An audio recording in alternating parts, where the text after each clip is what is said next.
સ્વામિનારાયણ ભગવાનની જય. પ્રમુખ સ્વામી મહારાજની જય. મહંત સ્વામી મહારાજની જય. નિર્દોષ બુદ્ધિ. નિર્દોષ બુદ્ધિ ઉપર યોગીજી મહારાજ ઘણી વાર કહેતા કે નિર્દોષ બુદ્ધિ જેવી કલમ બ્રહ્માંડમાં નથી. કરોડો કલમ પણ આના જેવી કોઈ કલમ નહીં. કરોડો કાયદા પણ આના જેવો કોઈ કાયદો નહીં. નિર્દોષ બુદ્ધિ એટલે ધામની જ મૂર્તિ, રોમનો એ ફેર નહીં. મહારાજે વતનામૃત પંચાળા 7માં કહ્યું કે ભગવાનનું સ્વરૂપ નિર્દોષ સમજવું, સંતનું સ્વરૂપ નિર્દોષ સમજવું, મહારાજનું સ્વરૂપ નિર્દોષ સમજવું. આજ્ઞા પાડવી તો મહારાજ રાજી અને રાજી જ છે. પંચાળા 7માં બીજી પણ વાત કરી કે જેવા અક્ષરધામમાં છે તેવા જ અહીં છે, લેશ માત્ર ફેર નથી. આવું ન સમજાય તો ઉર્ધ્વ રહેતા નૈષ્ઠિક બ્રહ્મચારી હોય, મહાત્યાગી હોય તો પણ એનું કલ્યાણ થાય નહીં.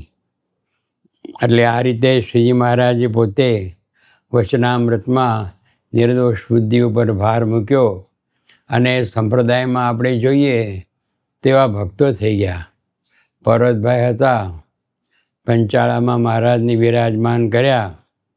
મહારાજ બધાને ઘી પીરસતા હતા તો ઘી નીચે ઢોળાય તો પર્વતભાઈ નાચે, વાહ મારા મહારાજની લીલા, એમ બોલતા જાય ને કૂદતા જાય અને નાચતા જાય. આવી પર્વતભાઈને દિવ્ય દ્રષ્ટિ હતી. એ જ રીતે આપણે જોઈએ તો બ્રહ્માનંદ સ્વામી, એમની પણ મહારાજે ઘણી કસોટી કરી. ખૂબ જ વિદ્વાન અને દરેક રીતે બહુ સુખી હતા. પણ ત્યાં બ્રહ્માનંદ સ્વામી મહારાજ પાસે આવ્યા અને સંત થયા તો એક વખત મહારાજે એમને પહેરવા માટે 2 હાથનું ટાંટ આપ્યું, કંતાન. હવે બ્રહ્માનંદ સ્વામીની કાયા સ્થૂળ હતી એટલે એમણે કંતાન પોતાના કેડ ઉપર વીંટ્યું પણ પૂરેપૂરું ઢંકાયું નહીં. ત્યારે મહારાજને કહ્યું કે મહારાજ આ તો પૂરું ઢંકાતું નથી. મહારાજ કે જે છે આ જ છે, આ જ પહેરવાનું છે. ત્યારે પછી બ્રહ્માનંદ સ્વામી ચારે બાજુ જોવા લાગ્યા અને મહારાજે કહ્યું શું જુઓ છો? તો બ્રહ્માનંદ સ્વામી કે આપના સિવાય નખ જેટલી ભૂમિમાં પણ ક્યાંય ભગવાન નથી, એટલે અમે અહીંયા રહ્યા છીએ અને આપ જેમ રાખો એમ રહેવાનું છે. એ જાણીને મહારાજ રાજી થયા. તો આવી રીતે મહારાજે પોતાના પરમહંસો, સંતો, ભક્તોની પણ કસોટી કરેલી. આપણે જોઈએ તો શાસ્ત્રીજી મહારાજ પોતે ભગતજી મહારાજનું કેટલું બધું અપમાન થયું.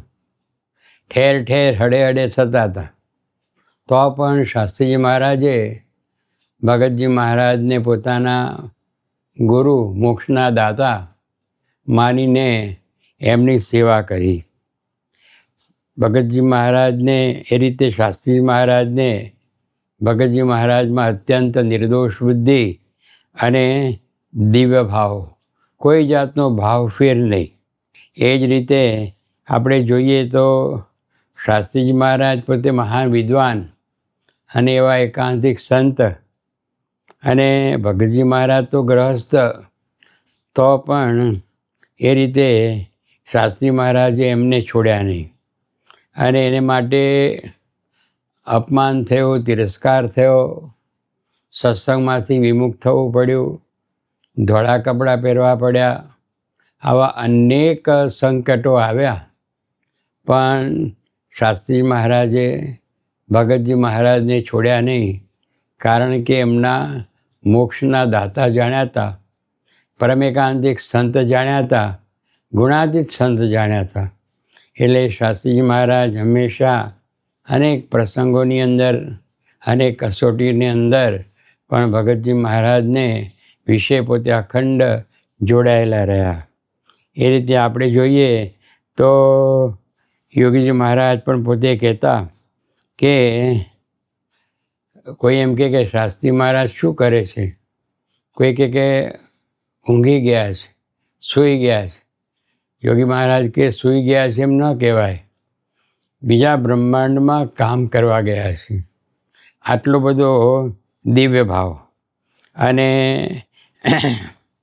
એ રીતે શાસ્ત્રી મહારાજ સ્વામી યોગી બાપા કે અમે 40 વર્ષ સુધી શાસ્ત્રીજી મહારાજના મનનું ધાર્યું કર્યું છે, લેશ માત્ર પોતાના મનનું ધાર્યું કર્યું નથી. વળી પોતે કહેતા કે શાસ્ત્રી મહારાજના અક્ષર તમે આમ જુઓ તો જરા એટલા બધા સુંદર નહોતા, વાંકા ચૂકા. પણ યોગી બાબા કે શાસ્ત્રી મહારાજના અક્ષર તો મોતીના દાણા જેવા. હવે આ તો અક્ષર તો એક સામાન્ય વસ્તુ છે, પણ એમાં પણ એમને આટલો બધો દિવ્ય ભાવ એ આપણને જોવા મળે. અને યોગી બાબા ઘણીવાર કહેતા કે શાસ્ત્રીજી મહારાજ જોગે કહીને બોલાવે ને તો 1000 વર્ષ સુધી કાંટો ઉતરે નહીં. એટલો બધો પોતાના ગુરુનો, શાસ્ત્રી મહારાજનો મહિમા, અખંડ રોમે રોમ શાસ્ત્રી મહારાજનો મહિમા એ યોગી બાપાના જીવનમાં આપણને જોવા મળે છે. એટલે જે આવા પરમેકાંતિક ગુણાતીત સંત, મોક્ષના દાતા, આપણા ગુરુ, એને વિશે નિર્દોષ બુદ્ધિ એ જ સાચી ભક્તિ છે. અને એ રીતે જો આપણે નિર્દોષ બુદ્ધિ રાખીએ તો આપણને એમના આશીર્વાદ મળે અને આપણે પણ એ રીતે નિર્દોષ થઈ જઈએ. યોગીજી મહારાજ ઘણીવાર આ વાત પણ કરતા કે સત્સંગમાં નિર્દોષ બુદ્ધિ, દિવ્ય ભાવ તો અજ્ઞાનરૂપી અંધારું નીકળી જાય. સત્સંગમાં એટલે સત્પુરુષમાં. અને વળી એમ પણ કહેતા કે મુક્ત અક્ષર પુરુષોત્તમ ને વિશે નિર્દોષ બુદ્ધિને દિવ્ય ભાવ તો અક્ષરધામમાં જ બેઠા છીએ, જવા આવવાનું છે જ નહીં. અને એમ પણ કહેતા કે અભાવ અવગુણરૂપ ખટાશ નીકળી જાય તો અને નિર્દોષ બુદ્ધિ, દિવ્ય ભાવ થઈ જાય તો યોગી મહારાજ કહેતા કે કેસર કેરી જેવું સુખ. કહેતા કેસર કેરીનો રસ અત્યંત મધુર અને સ્વાદિષ્ટ એવું સુખ એ આપણને આવે, એમ પણ ઘણીવાર વાત કરતા. એટલે આ રીતે આપણે જોઈએ તો શ્રીજી મહારાજના વચનામૃતોમાં, સ્વામીની વાતોમાં અને આપણા ગુણાતીત સંતોના ઉપદેશમાં આપણને આ સિદ્ધાંત સારધાર જોવા મળે છે કે સત્પુરુષ એવા ગુણાતીત સંત, આપણા ગુરુ, એમાં જેટલો દિવ્ય ભાવ, નિર્દોષ બુદ્ધિ, એટલી આપણી કસર માત્ર ટળી જાય છે. આપણે છતી દેહે મુક્તિના અધિકારી થઈએ છીએ. એટલે આપણે જે કહીએ કે નિર્દોષ બુદ્ધિ શ્રેષ્ઠ સાધન છે અને એને આપણે વળગી રહેવું જોઈએ. એમાં દિન પ્રતિદિન વિશેષ ને વિશેષ દ્રઢતા આપણે કરવી જોઈએ. એવા આશીર્વાદ પૂજ્ય મહંત સ્વામી મહારાજ આપણને આપે એ જ પ્રાર્થના. જય સ્વામિનારાયણ.